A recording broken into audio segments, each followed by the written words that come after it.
Hi, everyone. Good afternoon and welcome to another weekend workshop. It's so wonderful that you've made time in your schedule. As I always say, it's great when we register for these workshops, but even better when we show up, isn't it? You get a lot more out of it. So welcome to everyone who has decided to invest the time in themselves and their business this afternoon. My name is Carrie Ramsay, and I'm the project manager for the Weekend Project, which is led by Queen's University and funded by FedDev Ontario through the Women Entrepreneurship Strategy Ecosystem Fund. And it's so great to have you, like I said, join us. And of course, Dionne Baker is our presenter this afternoon. She's going to talk to us about how to get started with selling online. And really, this is an e-commerce 101 session for those of us who are moving to the new brick and click environment, which has been really not so much by choice, but by circumstance. So I think there are some incredible learnings that you're going to get today. Dionne previously presented, actually last year at the beginning of COVID, on Etsy to a group of women entrepreneurs. And today she's going to continue with more of a broad stroke looking at e-commerce in general. Before we get started, I do want to make a note that if you could drop a note into the chat today, let us know where you're connecting from. We always love to find out where you're connecting from. And not only that, maybe let us know the business that you are in. If you have a link to your business, that we can learn a little bit more about you. As I often say, this isn't just a session to learn, but it's also a session to connect with other women entrepreneurs. So I hope that you will take the time to do that. I know not everyone can be on video, and we understand that, and we understand why, but do keep your eye on the chat and engage there. And I believe that you could perhaps come out of today's session with some new contacts and collaborations that you hadn't anticipated. While you're taking a moment to let us know in the chat where you're connecting from, I want to take a moment to acknowledge that I'm connecting from the Bay of Quinte region, which is the traditional First Nations territory of the Huron, the Anishinaabe, and the Haudenosaunee peoples. And as I was on the treadmill first thing this morning, I was listening to a podcast, and I heard actually a reference to what is known as original medicine. And it was actually in a business podcast that I heard it. And it's an indigenous concept which teaches us that each of us is born with a totally singular nature characterized by our natural gifts, talents, and attributes and abilities. And so the podcaster was talking about the fact that when we are in flow with and in alignment with sort of what we're put here on earth to do, there's just so much more joy in the journey. So I thought that concept, which a lot of us have called like our superpower, I thought it was so interesting that in the indigenous culture, it's known as original medicine. So I thought I would just share that with you today because I thought it was a really cool thought that I've just sort of it's been percolating in my brain all day, and I thought I would mention it. So thank you to those who are letting us know. Oh, it's wonderful. We have people from all over the world who are joining today. And thank you. Welcome. If this is your first time, welcome. This is an accountable community for women entrepreneurs where we can learn from each other, support each other, encourage each other, no matter where we're located. We're going to make an exciting announcement for those of you today who happen to be closer to home in the Kingston region. So stay tuned for that. It will have a direct impact on your business for sure if you're able to make use of the program we're going to talk about today. So at this point, I would love to turn over the podium, as we are calling it these days, to Dionne Baker, and she's going to get into the good stuff. I am going to remain in the chat. I'll engage with you there, and Dionne will let us know how Q&A is going to happen today. For everyone, welcome. It is such a pleasure to have you here. Great. Can you hear me? Can you hear me? Yes, ma'am, we sure can. Okay, I wasn't sure. Okay, so I'm Dionne Baker. Welcome to How to Get Started with Selling Online. In today's training, we're just going to go over very broad strokes, e-commerce 101 kind of content. And for each of the little training sections that we will be going over, there will be a pause where you can ask your questions. So I try to do it this way so that you're not having to hold any burning question you have that's related to the content I've just spoken about until the very end. So make sure that you either drop those questions in the chat or you wait until you see a big slide that comes up on the screen that says questions. And then if you'd like to talk, you can actually let me know what your question is by unmuting yourself. Okay, so a couple things just to get out of the way. First and foremost, I don't know how much money anybody will make by launching a web store on an e-commerce platform. In fact, you might not make any, and that's honestly something that happens more often than any of us e-commerce experts would like to discuss, right? That said, nothing in this training is going to guarantee you income or sales. What creates the income and sales is the work that you do after the training ends, okay? So our host today, well, co-host, I should say, is Carrie Ramsay. I had put this little slide in here because I thought we were going to do the introductions a little bit differently, but this is all of Carrie's lovely contact information. If you have feedback about the training or you have questions for Carrie after this is all done, this is where you can reach her. So what are we going to learn today? The things we're going to be discussing during today's call are the difference between selling on a marketplace and selling on your own website, what you need to plan in advance of getting started, the key elements of selling online that are crucial to your success, the minimum budget you need to have in order to get started, okay? And then also the Digital Main Street Grant Program. Before we hop right into the content, I want to let you know, I want this to be an interactive workshop. That means participation gets you entered to win a 30-minute consultation call with me if you stay until the very end. And so just so you know who I am, I'm basically Dionne Baker, a Shopify expert and partner. I have been in e-commerce since 2009. I'm a strange person that way. This is not my traditional work background. I've actually worked professionally in marketing, communications, and advertising. But I was having a little bit of trouble. I was turning into a little bit of a workaholic, and I'm sure a lot of folks can relate to that. So I was, climbing the corporate ladder, working ever increasing hours for the same pay. And I had thought, as I transitioned from one company I was working at to another, that maybe if I had something that I was doing outside of work, that might stop me from basically devolving into more workaholism with my new job that I was working. So I set out to teach myself how to code. This is back before, online courses were a thing.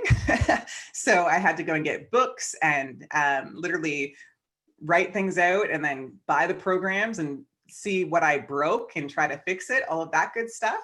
But I basically was able to get my first website off the ground doing that. And then it wasn't until a few years later that Shopify actually launched, and I moved everything over to Shopify because it was so much easier to manage and maintain. So for those of you who don't know what Shopify is a platform that allows you to host your own e-commerce website.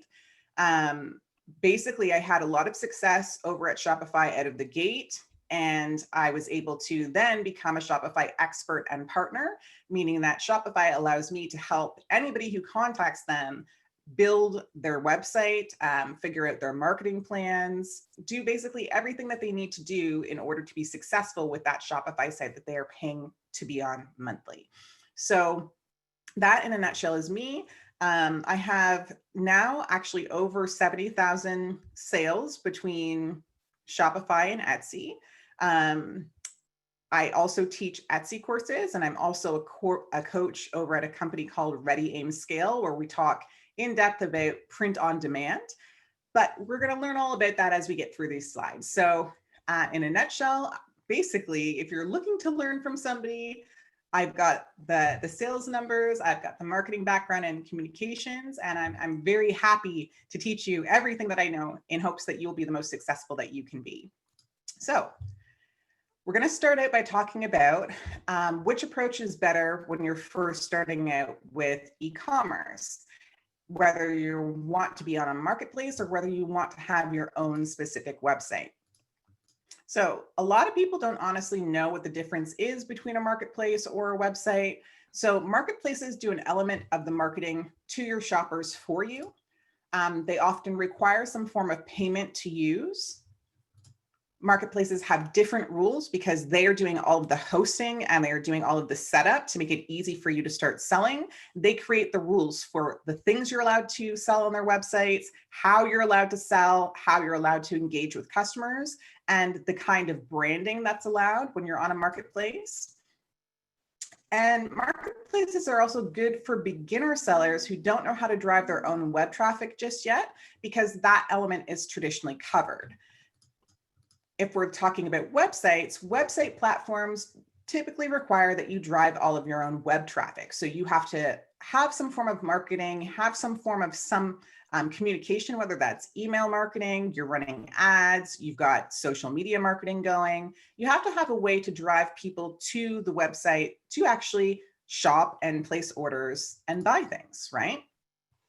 Websites can be fully branded to match an existing business you're running. So if you have a brick and mortar business already and that's successful, you can definitely brand your website expertly to make it look exactly like the brick and mortar branding that you have. Website platforms often require a monthly subscription fee and additional payment processing fees. So platforms like Shopify and Wix, which we're going to go over here in a second, you pay monthly to use them. But the benefit of paying monthly is that you don't really have to be an expert in e-commerce or an expert in web development in order to have a beautiful looking site that functions seamlessly. And custom websites often require a hosting account, domain name registration, and awareness of how to use the software well for SEO, which is search engine optimization purposes. So if you don't know what search engine optimization is, I like to kind of break down these terms as I'm using them so that you're not going through the whole training kind of confused. Search engine optimization is basically optimizing the things that you're putting on your website so that when somebody goes to search online, whether that be on Google or Yahoo or Bing, your website pops up as one of the highest websites on the search results for that thing that they're looking for. So an example, if somebody was shopping for black suede shoes, right? And they typed in black suede shoes, Belleville, black suede shoes, Trenton, something like that. The search engine optimization, the keywords that you have put on your web pages are what are going to help you rank on the first page of the results for those black suede shoes, right? So you have to know how to use the software when you're doing a custom website in order to make sure that your SEO, those keywords, show up and are ranked appropriately.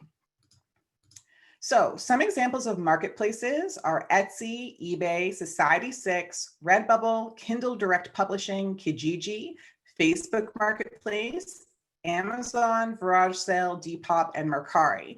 And these are just a few. There's literally hundreds and hundreds of marketplaces that you could theoretically start selling on today if you were selling physical products. Or in Kindle Direct Publishing, you can actually also sell ebooks that you've created yourself. Website platforms examples are here. So we've got Shopify, Squarespace, Wix, BigCartel, WooCommerce, GoDaddy, Magento, Weebly, BigCommerce, and Volusion. And all of these different website platforms for a fee, for that monthly fee, will allow you to host your site. They traditionally give you some free options for site templates to make it easy for you to lay out the look and feel that you want without having to be a web designer. And on top of that, almost all of these places have staff that are dedicated or expert teams that are dedicated, if you're not that tech savvy, to actually creating and branding any site that you intend to use or to build, right? So if you're coming in, you found a theme that looks great, but you cannot figure out, okay, well, like, how do I put my logo on here? How do I customize this so that my customers know it's me? This is the kind of thing that their staff, their experts are basically there to help you with. The next way to sell online is actually on print-on-demand websites. And so a lot of people, when I say print-on-demand, they don't actually know what I'm talking about. So print-on-demand PODs are businesses that manufacture and ship physical products you design to your customers on your behalf, okay? So examples of POD companies are Redbubble, Teespring, Printful, Shirtly, and Art of Wear. Now, very quickly, I'm going to stop my share because I want to take you over and show you Printful, just to kind of give you an idea of what this print-on-demand thing kind of is. So I'm going to stop my share. I'm going to open up Printful, and then I'm going to go ahead and share again for you. And then come back down here. Put this down. Okay, so share. Oh, we lost Printful. Yeah, I think I might have to make you the co-host again. Hold on just a moment, Dan. Oh, no, we can No, see it. you see it? Yep. Okay, so here is basically what you would see when you first click on the Printful website. We mentioned it as we were kind of getting started here. Internet in Sterling can be a little a little dodgy, but traditionally there's some pictures here that are really pretty. So if you typed in printful.com onto your browser, you can kind of see what I'm talking about. But basically here on Printful, if the page ever loads, I can show you the different kinds of products and things that you can sell using their platform. How this kind of thing works is that you would sign up for a free Printful account. So you would just click the button over here that says sign up. You would enter in all of the information. And then basically from that point, you're ready to start selling on the platform. There's a couple different features depending on the different print companies that you're using. Printful is a really big one. They've got fulfillment centers in Canada, in the United States, and in Europe. So if your business sells physical products that would be of interest to people in different countries, Printful is a good way for you to be able to custom sell or custom create products that they will print and sell for you. So this isn't actually loading for me. I'm going to try to do a refresh to see if I can get it to actually cooperate. But because it's not loading, I can't show you all of the cool products that are on here. One thing that I love about these print-on-demand companies is it's a lot different of a business strategy than it used to be when it came to creating your own custom products, right? So before, if you were thinking, okay, I want to sell custom printed mugs, you might have to work with a manufacturer, or you might have to find somebody who's already creating custom mugs and see about wholesaling, or you might have to actually physically buy the products, like the machinery that will help you customize every single mug, and you would have to do it by hand. With these print-on-demand companies, it really changes the flow of how you can run a custom order business, right? So instead of actually having to hold a bunch of stock like you would when you're a manufacturer, or open up a bunch of wholesale accounts and buy things hoping that they sell, you literally just create your graphics, you upload those graphics to the products that you'd like to sell, and then you just wait. There's no stock fees, there's no payments that you have to make to Printful to upload over there. And basically, once your store is there and you're able to actually start taking orders from customers, you then just come back into Printful and you fulfill those orders.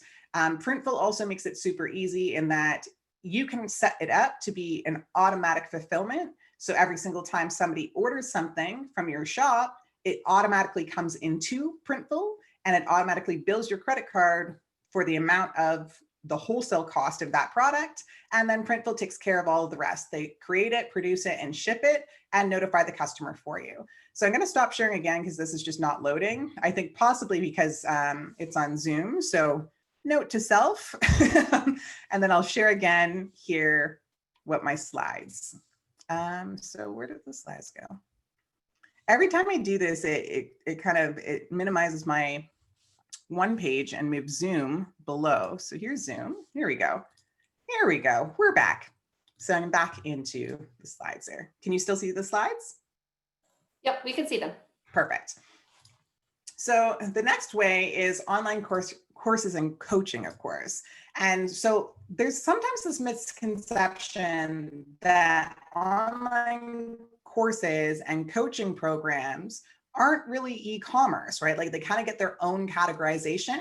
But if you are somebody who's actually doing this 100% online and you're using online tools, excuse me, and online payment processors in order to facilitate that, that is e-commerce. So what you need to get started for your online courses and your coaching is a course outline or plan if you're planning to do the courses, a lead magnet, which is typically a low cost or free set of content that is designed to attract the audience that you'd like to serve, a hosting platform for your lead magnets. So a lead magnet could be something as simple as like a to-do list, a checklist, a top 10 list of things that people need to focus on in order to be successful in whatever it is that you're teaching them.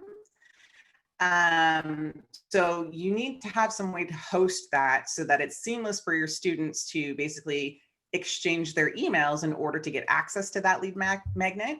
And there's a bunch of different platforms that you can use, including some of the e-commerce platforms that I just kind of shared with you to do that. And then there are specific platforms that are designed just for online courses and coaching, right? Two of my favorites are Teachable and Kajabi. Teachable has an entry level that is fully accessible. So you can have a free account on Teachable. You can also have a basic account on Teachable, which I believe is only $29 US every single month. And then Kajabi, like once you've had some success in selling your online courses and coaching, and you'd like to kind of scale this out, maybe having some different landing pages that tell people about different courses that you have, or you want to run some point in time trainings. Kajabi's a more robust platform. It's much more expensive. It's like $199, I think is the entry level right now a month.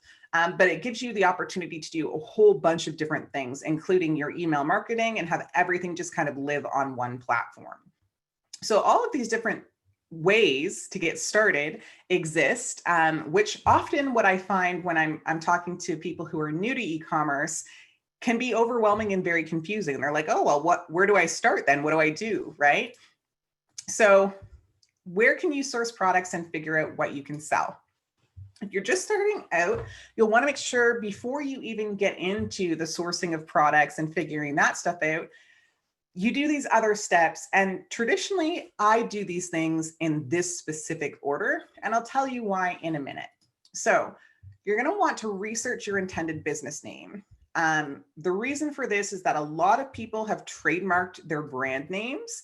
And so if you just kind of willy-nilly pick a name and don't do any research to see if there are existing businesses with similar names or with that exact name that are close by to you, you can very quickly find yourself needing to change a bunch of your signage, your logos, your business cards, all of that stuff, when the business who maybe owns that trademark or owns a copyright with that name in it comes knocking at your door. So first step is always researching your intended business name to make sure that that name is available in the marketplace and it's not going to cause marketplace confusion, okay?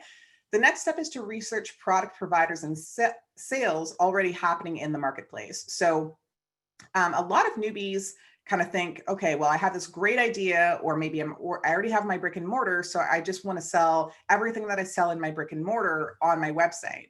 Well, that works a lot of the time, but if you're somebody who has a very large inventory in your brick and mortar, you might not have the bandwidth to put thousands and thousands of products on your website, nor does it always make the most sense for you to have every single product that you sell in your brick and mortar also available on your website, right? So you're going to want to research product providers, whether that's, wholesalers for like fashion, for whatever it is that you're trying to sell. And you're going to want to see, okay, well, what percentage of sales are already happening in the marketplace online for the things that I intend to sell. That's going to give you just a good baseline of whether this is a great idea, whether you need to pivot or change your approach, or really whether it's so saturated that it's going to be a challenge to break in and compete. The next thing is you want to research your competitive sellers, okay? And so when I say this, sometimes depending on who's in the room, people go like, oh, why do I want to do that?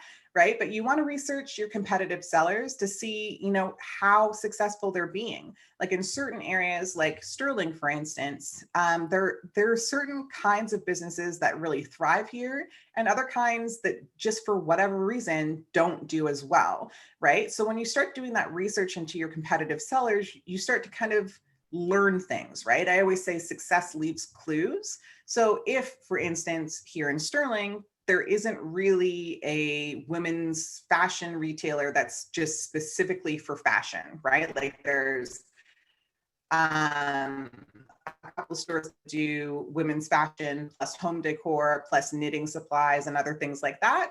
But there's not just the one big like women's clothing store, right? you're going to try to figure out, well, why is that? Have there been other women's clothing stores in this area that have not done well? And if there have, why have they not done well? You know, you want to kind of dig into this in the very beginning so that you're not going down a path that's going to cost you time and money and not be successful. Right? And then the last step, once you've done all of this research, is to start creating your business plan, right? And then that's when we get into talking about budgets, how you're going to market, what you intend to do, all of that kind of stuff. Oh, and then register the business once you have your plan. So why that order of things? Simply put, if you're working within a limited budget, you don't want to spend money until you're absolutely sure that you have a chance of success, right? A lot of people get excited and they kind of jump in with both feet. And that's honestly what I've seen, from what I've seen, a quick way to fail, right?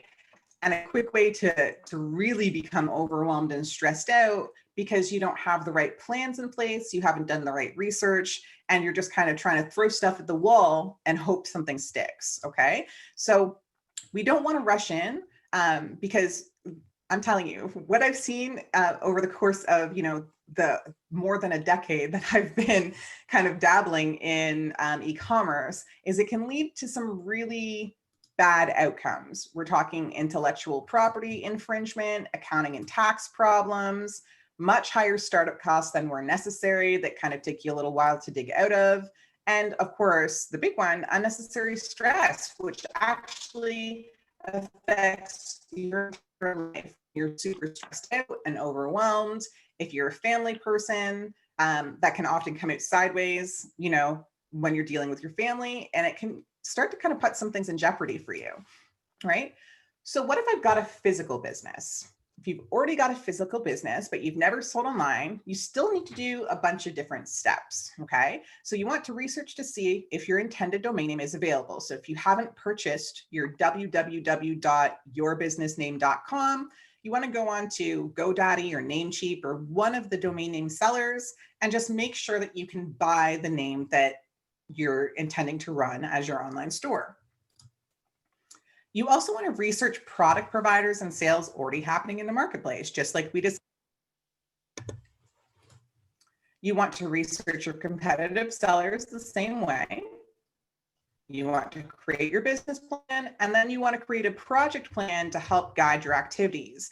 Now, on the note of creating a business plan, a lot of business owners will say, well, I already have a business plan, and that's for your physical business, right? But physical businesses and e-commerce businesses are two completely different animals. It's like apples and oranges, right? So you actually do want to spend the time creating a proper business plan for your e-commerce.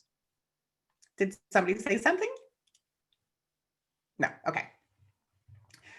For your e-commerce objectives, because it's going to be different activities and different areas of focus than it is for running your physical business, right? And then a project plan to help guide your activities is one of my honestly favorite pieces of content that I ever create.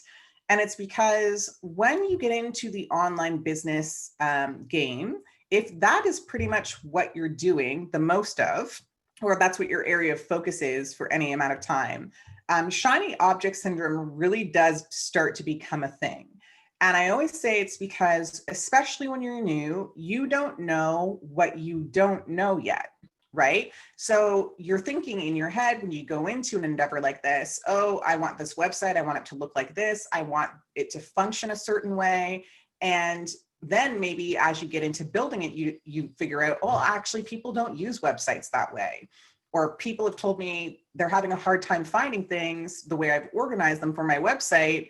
And really, that makes a lot of sense what they're saying, right? So all of these little side projects can start to kind of come in, which slow your progress towards the end goal. If you have a project plan and you've kind of broken it out into the various areas of focus that you need to pay attention to in order to get started, then you can start to slide some of those other downstream projects in under those headings and just kind of keep yourself on track and focused on the things that need to get done in order for you to launch. So I'm going to open it up for questions. I'm going to stop sharing for a second so that we can see my face here, and open it up for questions. So I see there's a lot of There comments. was I'm one going or to scroll two, back to see if there's some. yeah, I can Okay, mention one of them while you're scrolling. One was a question about perfect. Teachable as a platform. And that was, you had mentioned it's fully accessible. And I think the question from Chantel was, do you mean by that it follows like the provincial accessibility rules, or do you mean that is generally accessible for most users?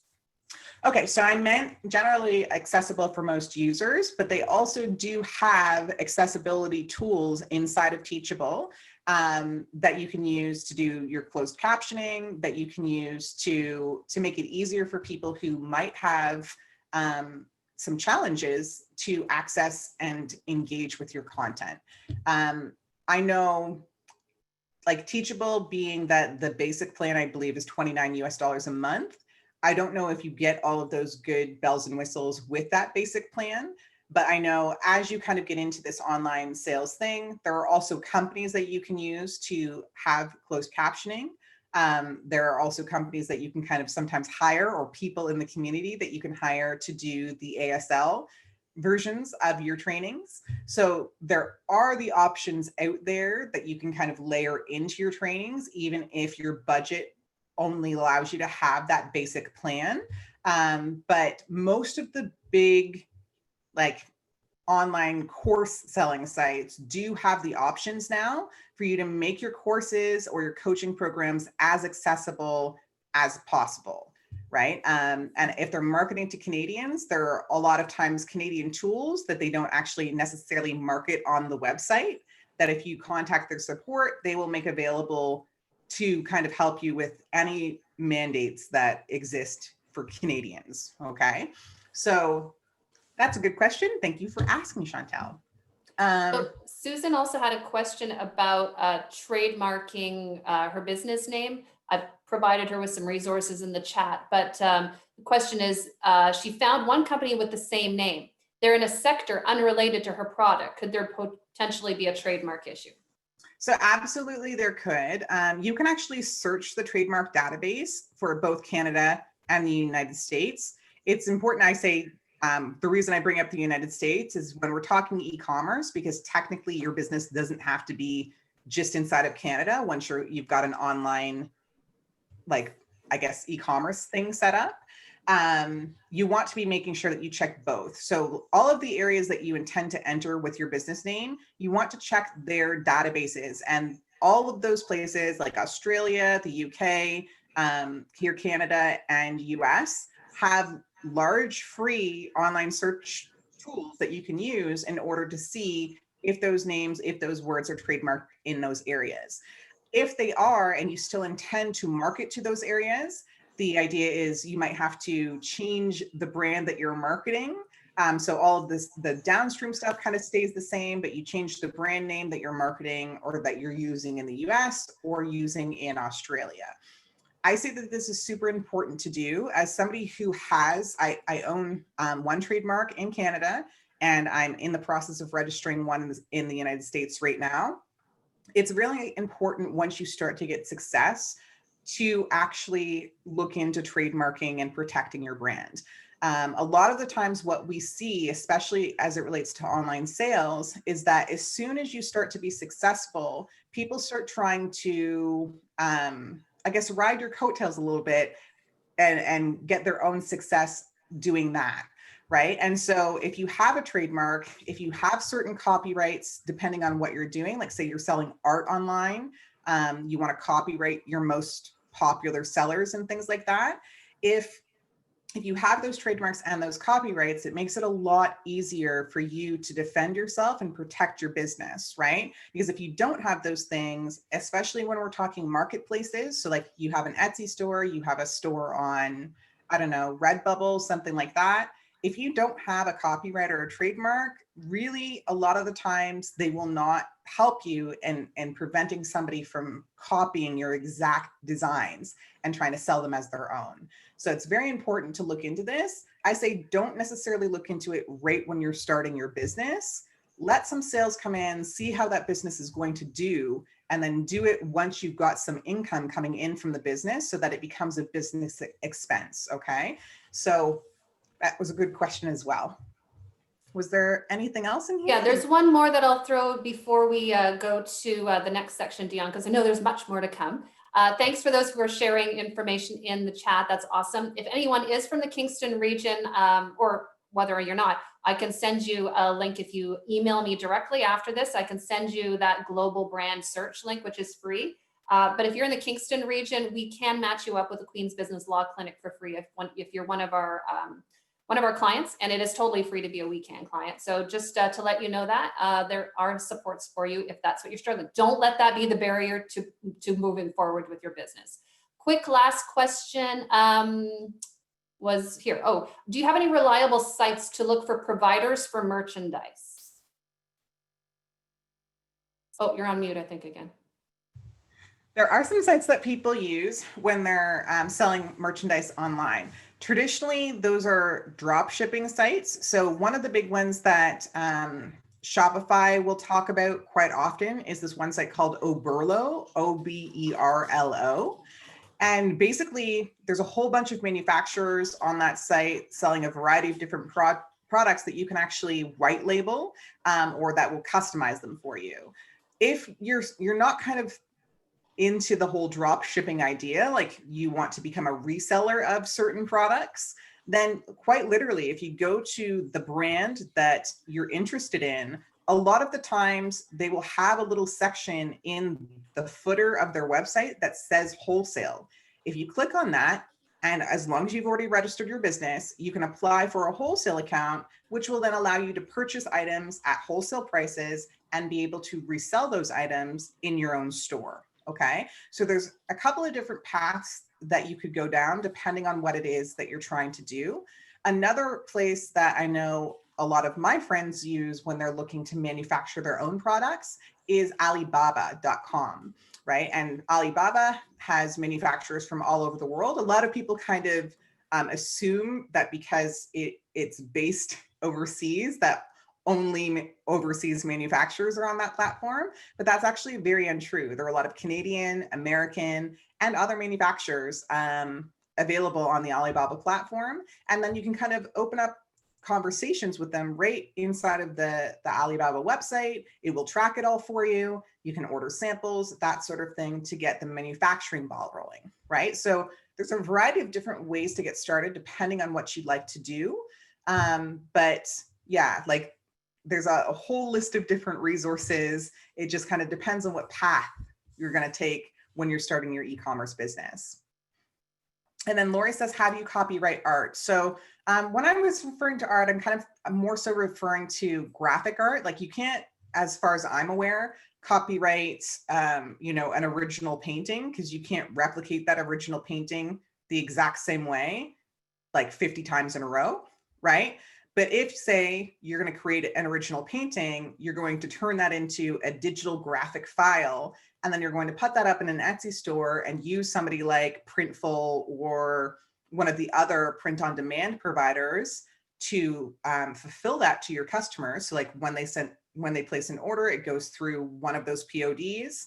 You can copyright that art, right? So it has to be something that can be resold over and over again.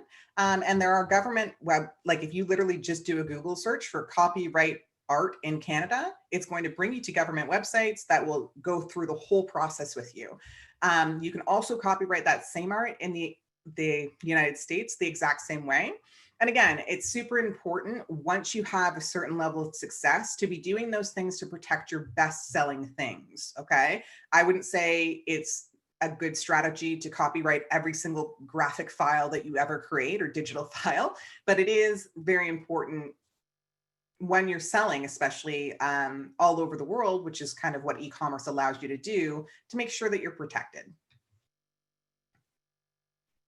And great, Tatiana actually put in the intellectual property website that you guys can take a quick look at, and a guide to Canadian copyright from Carrie. Thank you. So I'll go ahead and I'll reshare again so we can go back through. There we go. Can you see the screen okay, Carrie? Yes. Perfect. Okay, so what 5 things do you need in order to start selling quickly? Well, it's actually 7. Okay. So what needs to happen before you start? You need to do a business registration. You need to make sure you have your bookkeeping services secured, your wholesale accounts or product designs created if you're doing POD, budget tracking plan created, sales and marketing plans created, incidental business items ordered like business cards, shipping bags, all of that sort of stuff, and shipping accounts created with multiple carriers. Now I'm going to go ahead and I'm going to talk a little bit more about a few of these things. And again, if you have questions, there will be another slide coming up where you can ask me those questions, okay? So these are the 7 things that are super important to focus on when you're going to be selling products online. Not necessarily all of them apply if you're selling services or coaching online, right? Namely, wholesale accounts and things like that. You don't really need to worry about those when you're selling online courses. And I would argue even incidental business items, you want your business cards for when you're able to physically network with people again. But we honestly don't know when that will be with COVID being the way it is. So that's kind of an item that can wait, right? And obviously, because when you're selling courses or you're selling, services like coaching, you're not shipping people anything. You obviously don't need shipping bags and things like that, right? So in some ways, your incidental business items might be a subscription to something like Canva that's going to help you create graphics that will attract the right audience, or incidental business items like MailChimp subscriptions so that you can email all of the people that you need to email, or all of the people who engage with your lead magnets, things like that. But it's going to be a little different depending on obviously the path that you're taking. So the next thing I kind of wanted to note is the shipping accounts created with multiple carriers. If you intend to ship your physical products and you don't intend to do something like a delivery service where you should drive around and kind of hand deliver things, or open up something like curbside pickup for if you have a brick and mortar, okay? The most cost-effective way to do that is actually to use what I call a shipping reseller, okay? So if you go to chitchats.com, they're a shipping reseller that allows you to buy Canadian and American shipping that is fully tracked.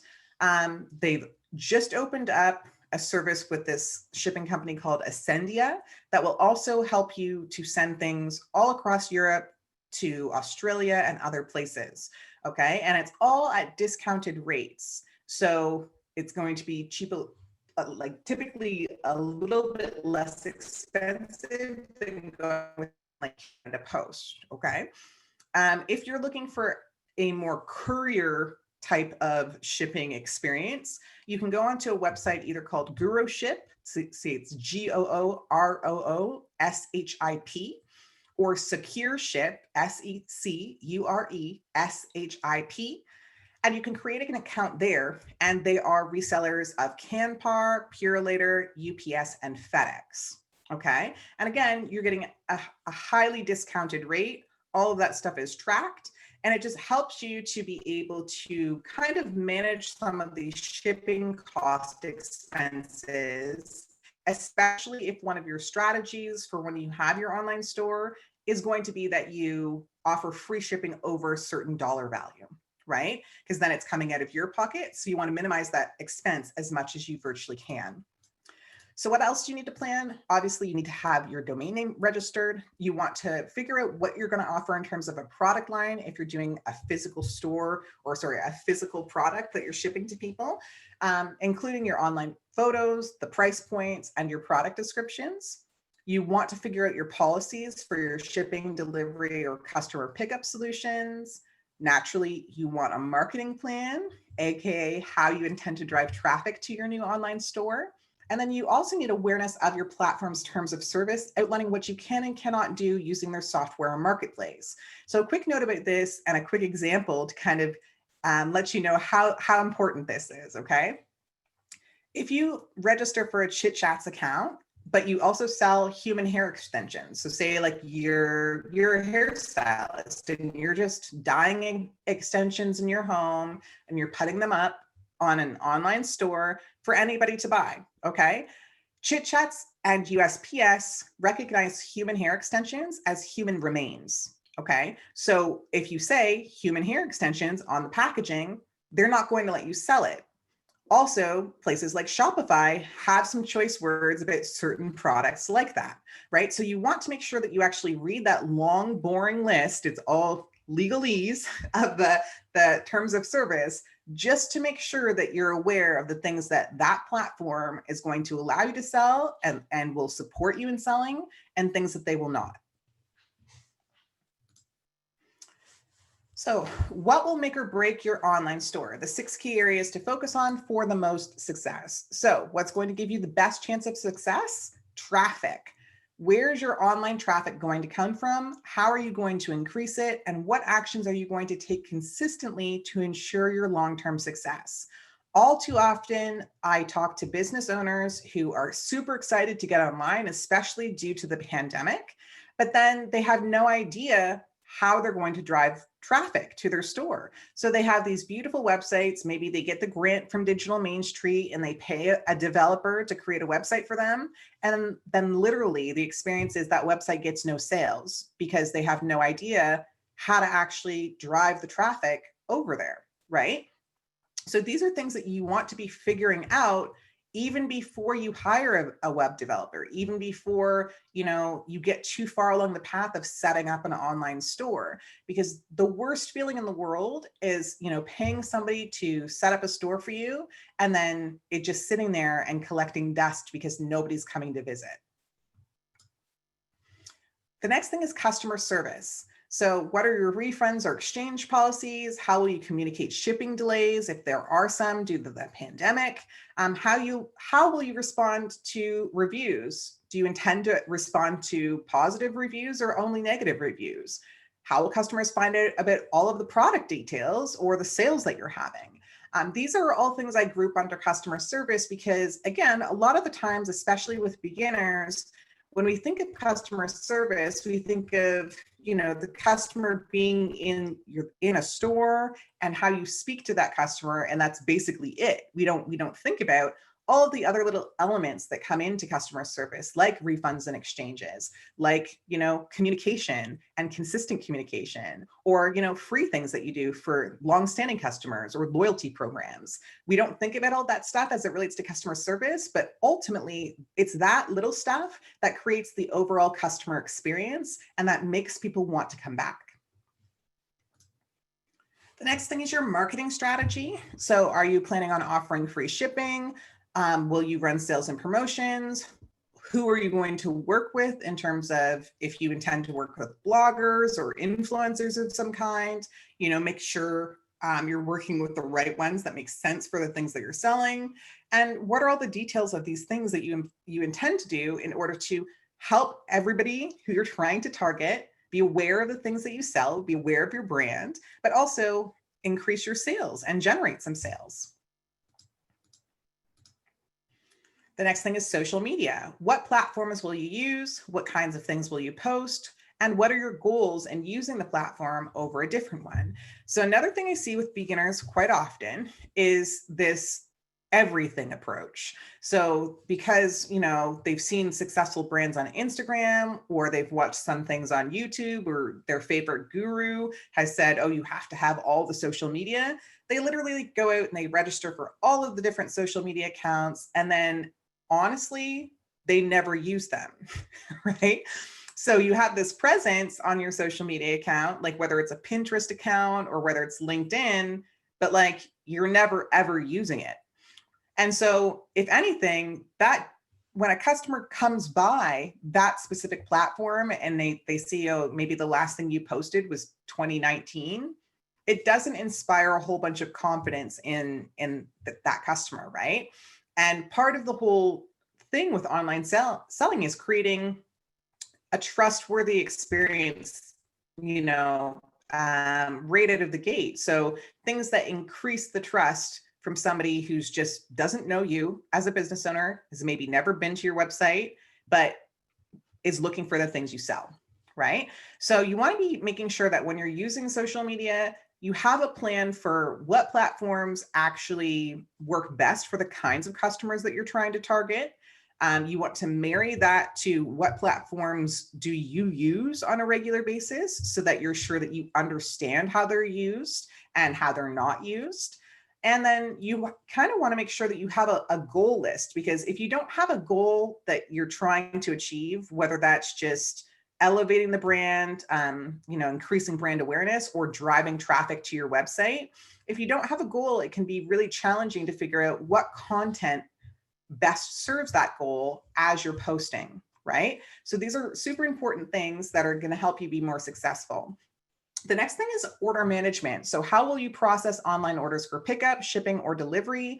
How many days from an order will this take? Will there be consistent shipping days, or will you ship every day? You want to understand how you're going to process all these orders that come through and what the downstream activities that come from those orders are, so that you make sure that you're either adequately staffed if you have staff helping you, or you make sure that you can build the time it's going to take into your schedule to maybe pull the item out of your brick and mortar store, package it up for shipping, get a label, and actually bring it to Canada Post or one of the available shippers, right?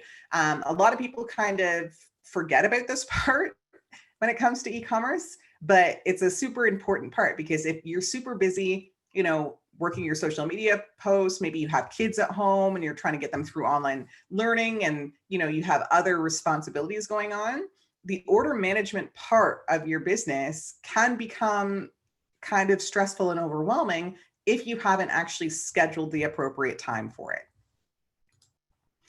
And then the last thing is relevance. So how are you going to stay top of mind with your shoppers? How often will stock on your website change? And how will you grow your sales, right? So this is kind of the typical planning that you would be doing also in a brick and mortar, seasonal changes of inventory. How often does that happen? When do sales happen? Are there clearance sales? Are there insiders only sales? And then how are you going to get people to basically spread the word about your company, right? Like, all of these things are super important to be considering when you're first starting online.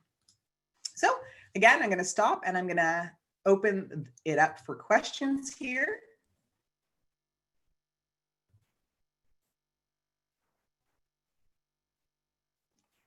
So just one question from Paula: can I have a copy of this content in my email at the end? I will PDF these slides and send them to Carrie so she can attach it to wherever the video also will be. I believe it's on YouTube, right, Carrie? Yeah, the video will be on YouTube, but if you request it via email, I'll send it directly to your email. That's probably the best way. Cool. And someone asked that earlier and I told them no slides would be available. So sorry, it's good to know. That's a bonus. Awesome. Yeah, so go ahead. Go ahead. One of the big things with my trainings is I always do actually like to give the slides, right? And it's just because I think it's important for you guys to be able to go back and look through the content. I mean, I know for me, I can sit down and I can listen to somebody speak for an hour and a half on something that's engaging or something that I'm interested in, but I don't always retain all of that data, So, gotcha. So if you want the slides, they will be there. Yeah, Janet has a question, I believe. Go ahead, Janet. We all learn differently, don't we?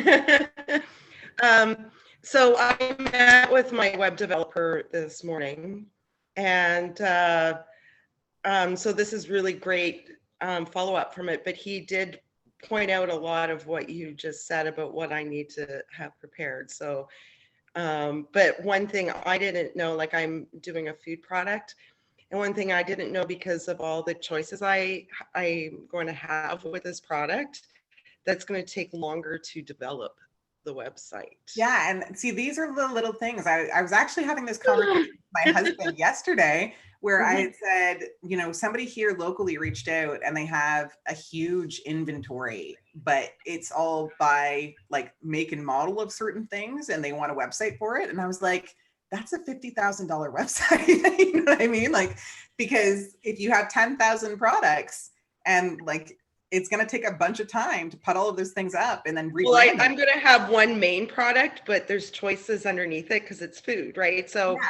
So it's going to take time. Like he said, if I were to go to a firm, it could take 6 months to develop this. Oh, absolutely. That's the thing. I had no idea, none. Yeah. So I'm going to be launching later than I thought, which is not a bad thing because I'm going to do it the way I envisioned it in a certain way, right? Absolutely. And I'll still get my vision at the end of the day. I'm just going to be a month delayed. Yeah. But, you know, it's COVID. I think that's the thing. It's a good point that you should always kind of, as much as you have the best laid plans, you always have to also pad those plans a little bit for any potential delays, right? Yeah. Mhm. Mhm. Paula, I see your question, but I'm just going to pop up because there's a couple before you.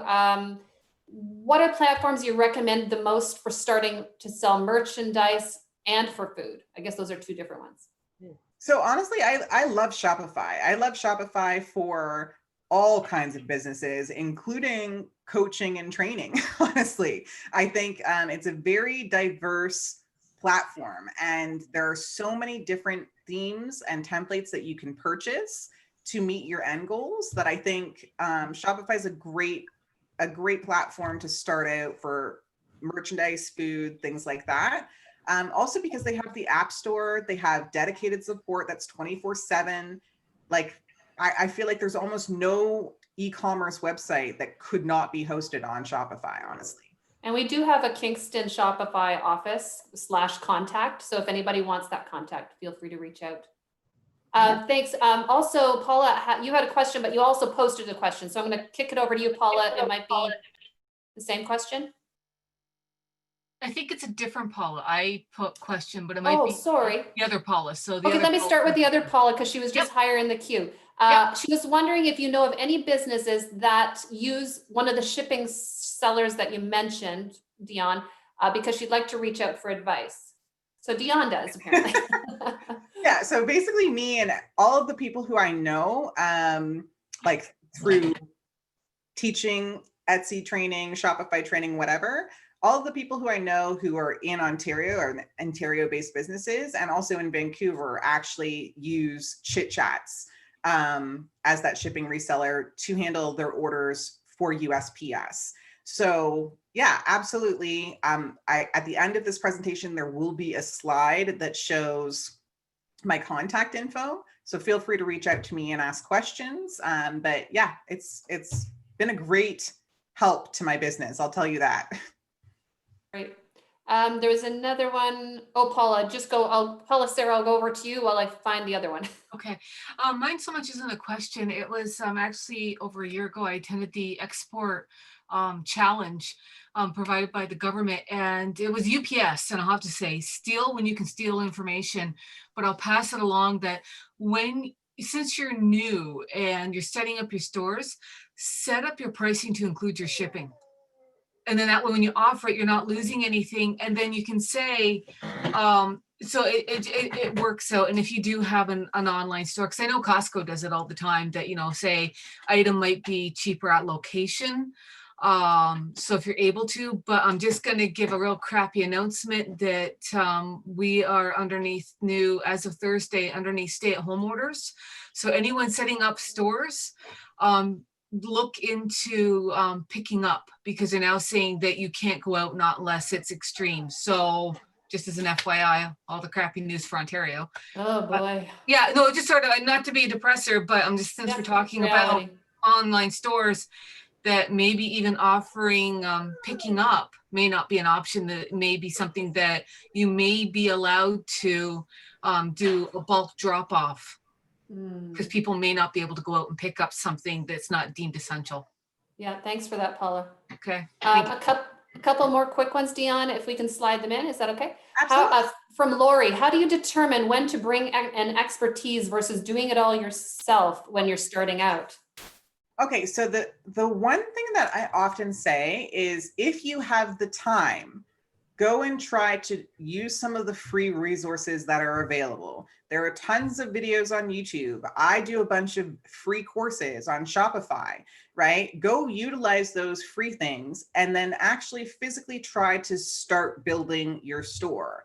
The reason I say this is because it's always well and good to hire out the expertise, but if you hire an expert and then you have no idea how to make changes on your website, you have no idea how to load new products or things like that, a lot of the time the experts you hired, they're not teachers, right? They're not going to create content or videos or things like that that are going to teach you how to do all of those things. So you could find yourself. Mine comes with teaching me how to use. website. That's good. So it sounds like you have a good one. I've I heard think many so. horror stories from people who don't have good ones, who shell out a whole bunch of money, and then basically when the job is done, their developer just walks away and says, "You figure it out." You know what I mean? And so, And he's going to help me with branding, and he's got some great ideas. So like, I yeah, don't know. Versus Shopify for me, I don't think Shopify is for me. You know, that's like okay. I've explored it. So I don't know. Yeah, it's okay. That's totally okay. It's not necessarily for every business owner.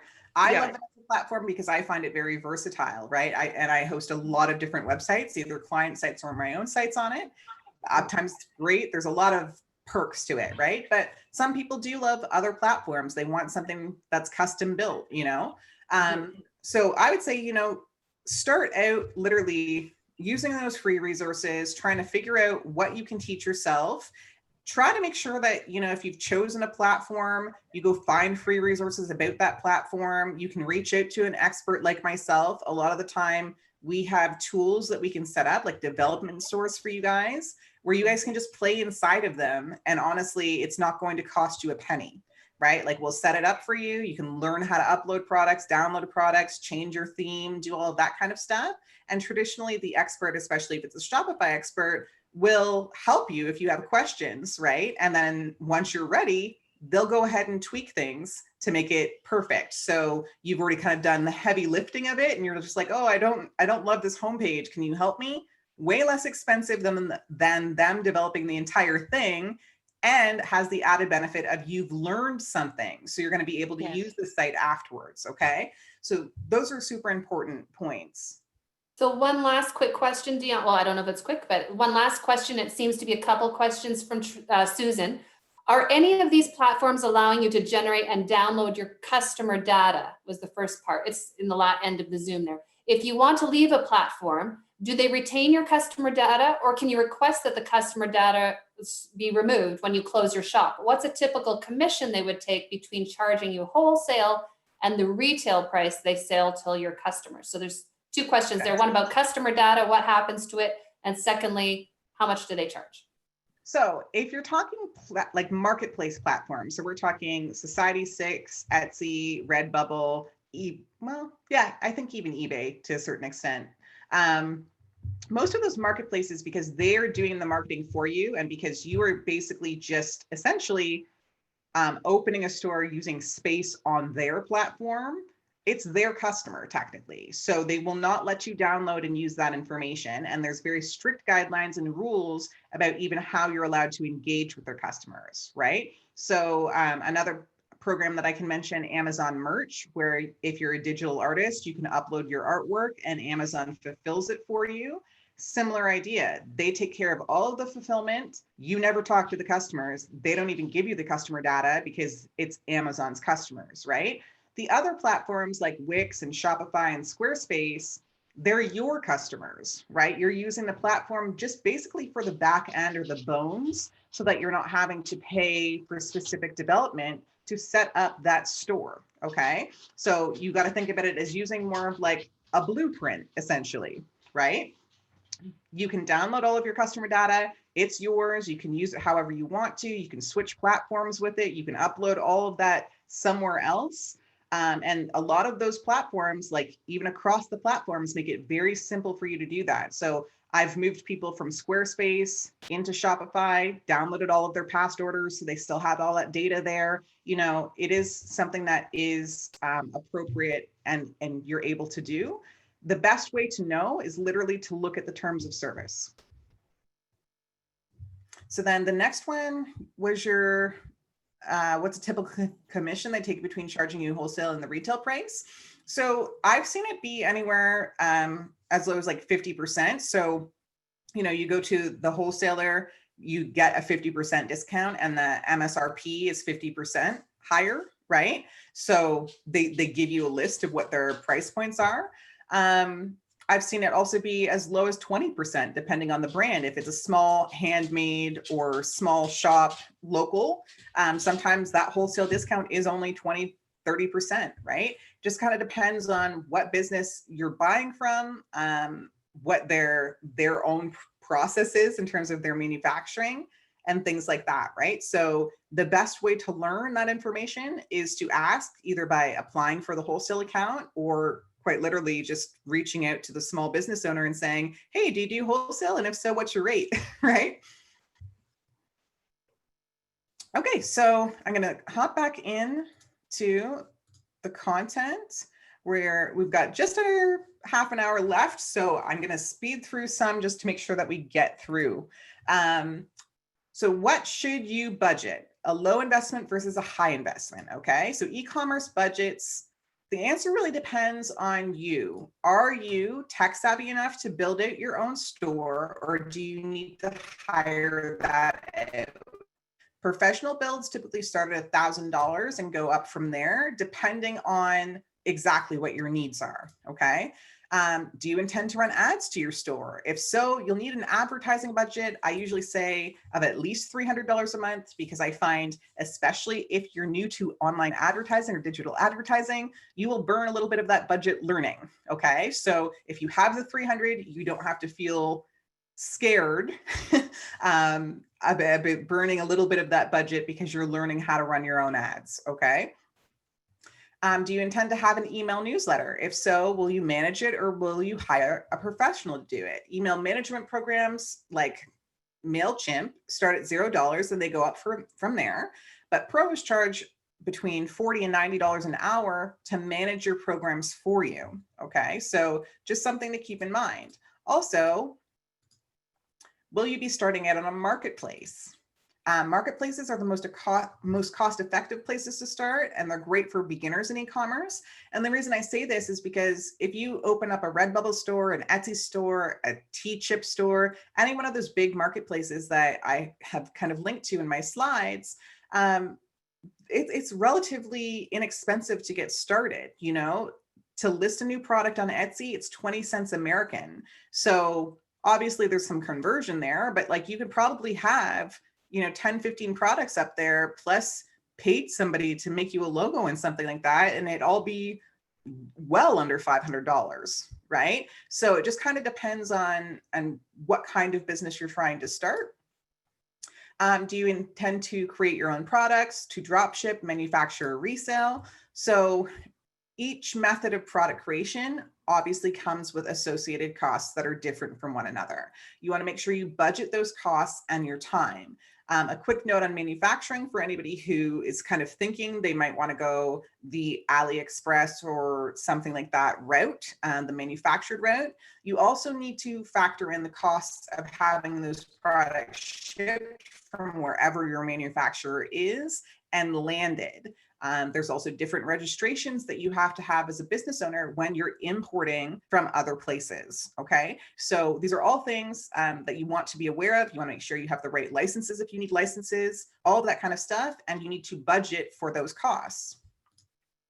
And then, do you intend to hire a bookkeeper or an accountant?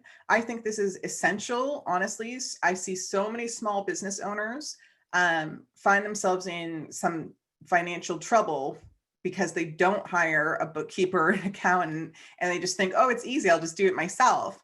And then they make mistakes, they don't know what they can and can't write off, that sort of thing. So hire a bookkeeper or an accountant, even if it's just like, if you are pretty savvy with your bookkeeping, you know how to do it, you've got like that, and it makes it easy for you. Even just to have a second set of eyes that are professional on your stuff, it doesn't hurt, right? So make sure to budget for the costs of that. And then, of course, there's the monthly fees, either subscription and payment processing fees or listing fees and payment processing fees. So when I say subscription fees and payment processing fees, we're talking about things like if you have a Shopify store, you're paying a monthly fee to just have that Shopify store. And then every single time an order comes in, you're paying a payment processing fee. If you're on a marketplace, something like Etsy, you're paying a 20 cents listing fee, and similar to Shopify, every time an order comes in, you're also paying a payment processing fee. On marketplaces like Etsy, they may also have their own compulsory advertising program that you cannot opt out of, and that is another fee that they just take out of your sales every single time. Okay. So you want to be making sure that you are aware of these fees, that you've budgeted for them, and that your price points can sustain them. You have fees for any paid apps that you'd like to connect to your store. So again, if you're using Shopify, I know that Squarespace has an app store as well. A lot of the apps that you connect are paid, right? Like a lot of them are also free, but sometimes you want to have a more premium version for different kinds of reviews, or maybe you want to have a premium version that connects your Instagram or something like that, right? So those are all incidental costs that you need to be budgeting for.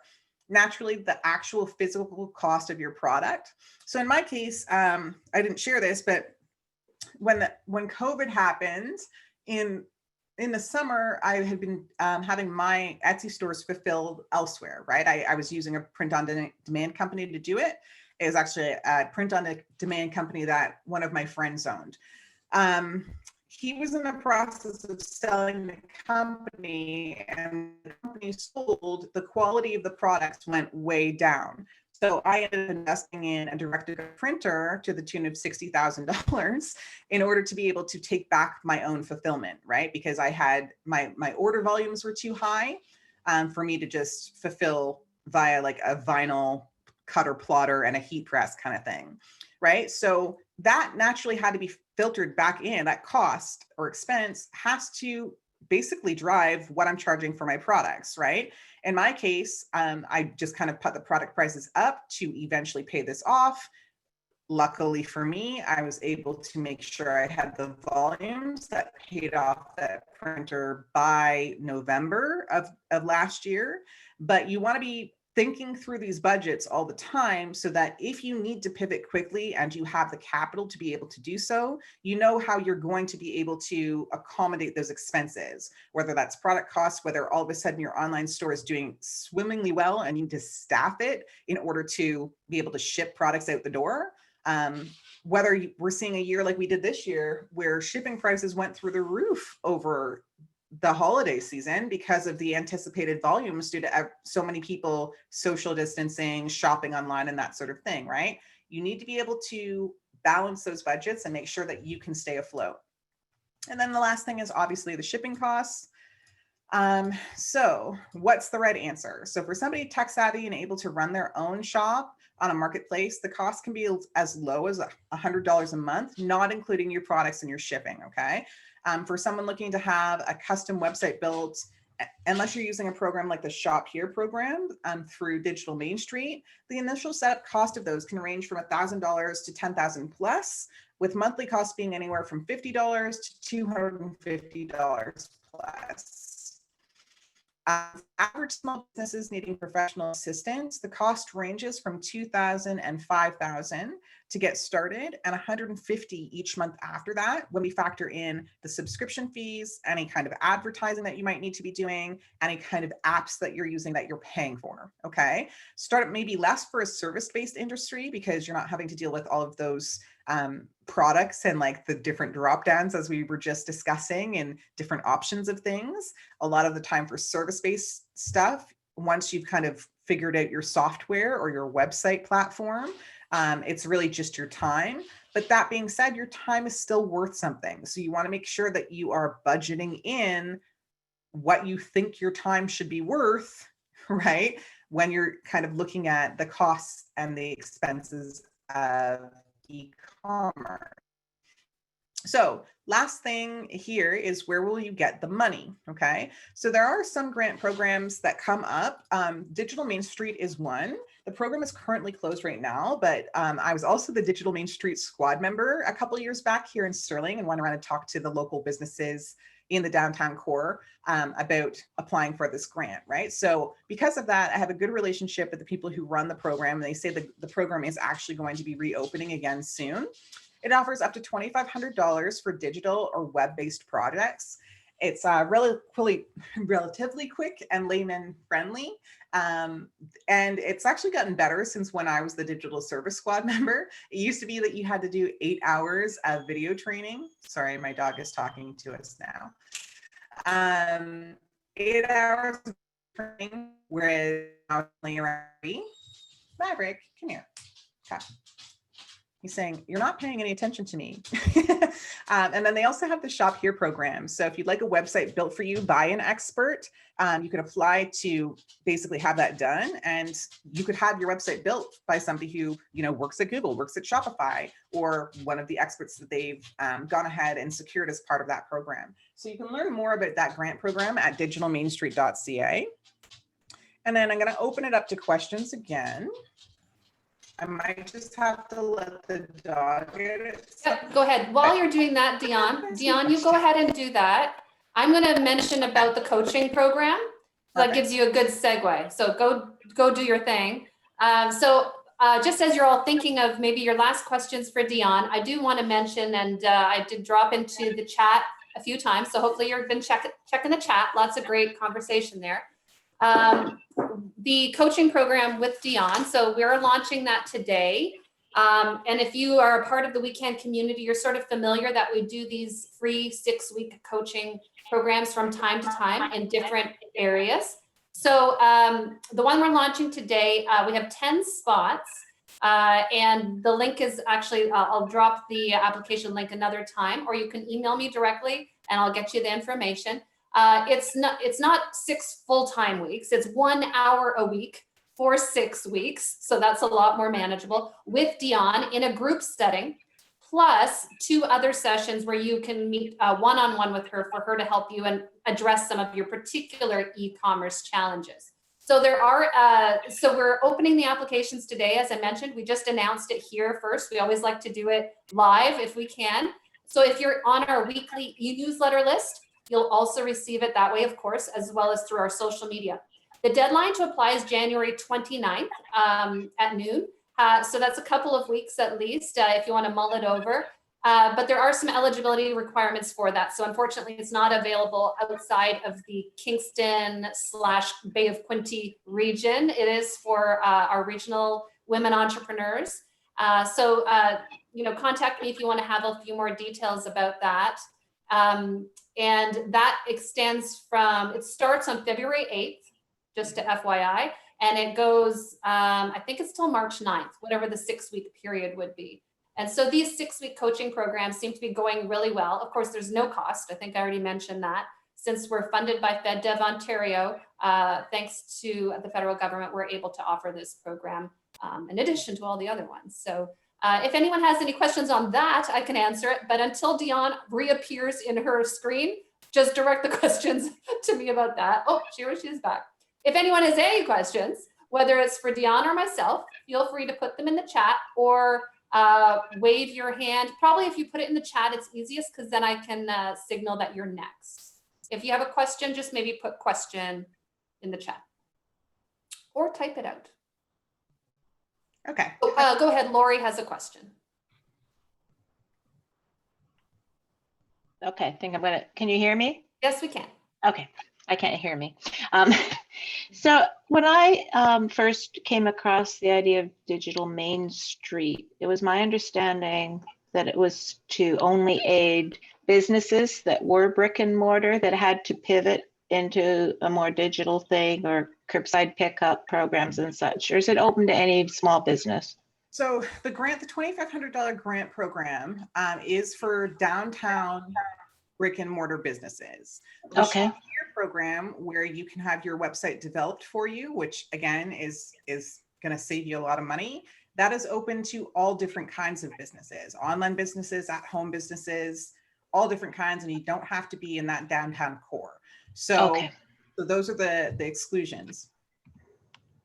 Thank you. You're welcome. Okay, so I investigated the Shop Here, and it was basically a Shopify website, so that's where I decided that wasn't for me. Okay. Yeah, so that's basically what the Shop Here is the Shopify, right? I think it makes sense because the grant programs themselves, they partner with industry leaders, right? Mm-hmm. So naturally, where they've partnered with Shopify and they've partnered with Google and Microsoft in a lot of different ways, those are going to be the products that they offer you as part of that grant program. Okay, that's why. Okay. Yeah.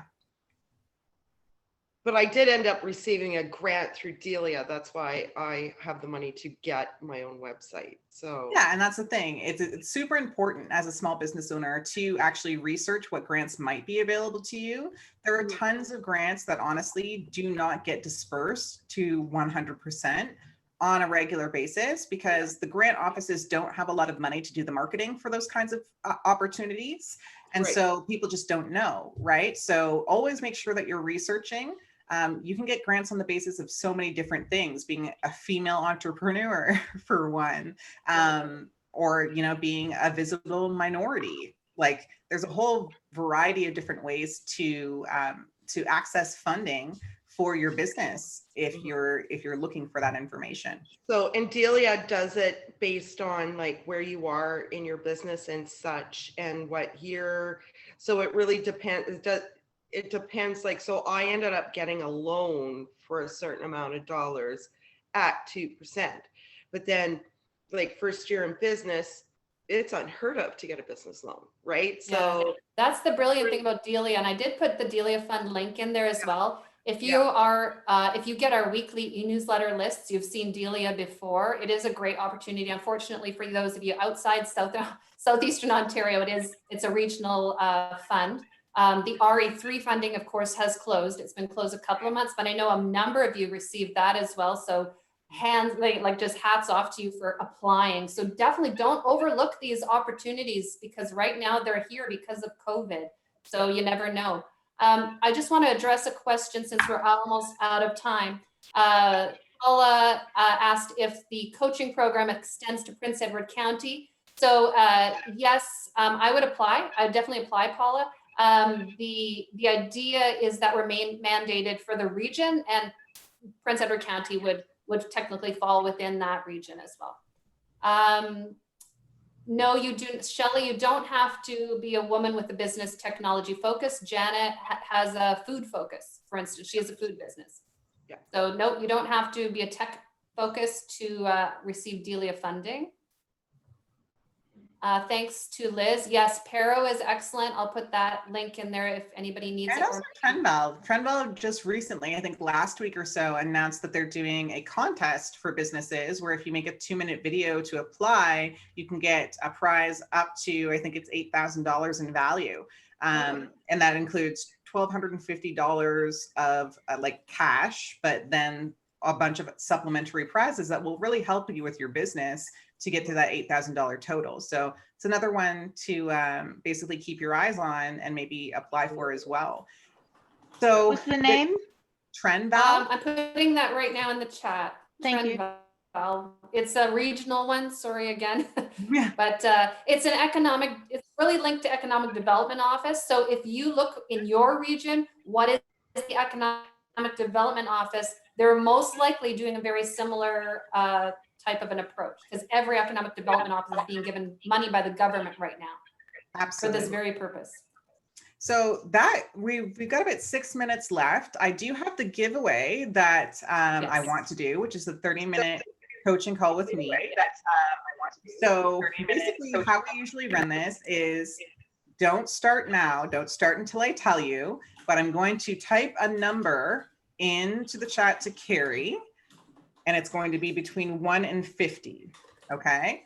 And then you guys are going to guess which number, and whoever gets the number is who wins the coaching call. So Carrie, do you see the number? I do see the number. Okay, so So now we're saying the closest, or they have to guess exactly?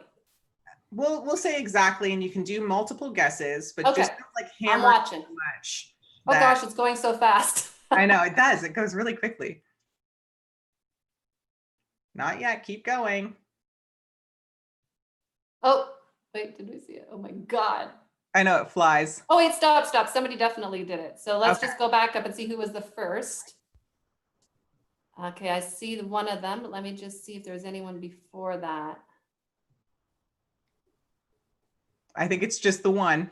Okay, is it Gemma you see? Yeah, Gemma. Aw. Gemma. Okay, so Gemma, I'm just going to actually share my screen really quickly again so that you have my contact information here. Okay, so you can write it down and then reach out to me and we will schedule that call. Okay, So if you enjoyed this training, please feel free to stop by my Facebook page to leave me a review. You can also email me. My email is Dionne@shopbosssecrets.com. I want to note ShopBoss Secrets does not have 3 S's altogether. It was supposed to be cheeky, but it causes a lot of confusion, and I'm looking at changing that. But also my phone number is there for you as well, for anybody who might want to reach out and give me a call. I'm also an e-commerce coach at Ready Aim Scale, which you can find over there. We host that on Kajabi, and we teach everybody about print on demand, mostly as it relates to e-commerce at Ready Aim Scale. So just wanted to make sure that you guys had all of that information. And also, like I said, I will go ahead and be sharing these slides so that you guys can have them and you can refer back to them as need be. When you get the slides, you will notice that there are certain links. So if you click on the Printful logo, it will link you to Printful exactly so that you can see what kind of products are available there if you're looking to kind of start making physical items. And also there's an Etsy link on the Etsy logo so you can see what kinds of products are sold on the Etsy platform. Excellent. So on behalf of all of us, Dionne, I want to thank you so much. And I just put that coaching link one more time as well into the chat for anyone who would like to apply for the coaching program as well. One more time, I'm going to give you my, some of you arrived late.